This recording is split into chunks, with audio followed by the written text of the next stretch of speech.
Murakaza neza kuri EMMY MEDIA TV, izina ryizewe mu makuru agezweho n'isesengura ryimbitse.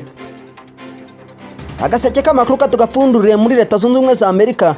Umunyamabanga Leta Zunze Ubumwe za Amerika ushinzwe ububanyi n'amahanga Rubio yatangaje ko Perezida wa Venezuela Nicolás Maduro azaburanishirizwa muri Leta Zunze Ubumwe za Amerika. Ibi bije nyuma y'amasaha make Perezida Donald Trump atangaje ko Maduro yafashwe n'ingabo za Amerika. Igikorwa cyahise gituma isi yose igwa mu rujijo. Amerika ivuga ko Maduro akurikiranyweho ibyaha bikomeye birimo gucuruza ibiyobyabwenge no gukorana n'imitwe y'iterabwoba kandi kazaburanishwa hakurikijwe amategeko ya Amerika.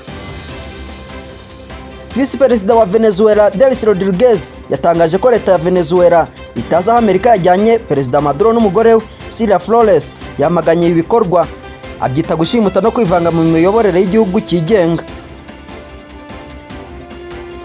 Oni yagaragaje impungenge zikomeye isaba kubahiriza amategeko mpuzamahanga. Ubushinwa n'Uburusiya byamaganye Amerika bivuga ko yiyitiriye kuba urukiko rw'isi. Brazil, Mexique na Colombia byavuze ko bishobora guteza umutekano muke muri Amerika y'Amajyepfo.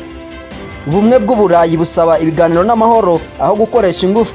Ariko kandi Argentina yavuze ko ibi bishobora kuba intambwe iganisha kuri demokarasi muri Venezuela. Iki ni kimwe mu byemezo bikomeye kandi bidasanzwe bibayeho mu mateka ya politike mpuzamahanga, kandi ingaruka zabyo ziracyakurikiranwa ku isi yose. Mukomeza kudukurikira kuri EMMY MEDIA TV ku makuru agezweho asesenguye kandi yizewe. Je mwabanye muri kiganiro Demweru wihanganye. Murakoze kudukurikira. Hasta la vista. Naho ubutaha.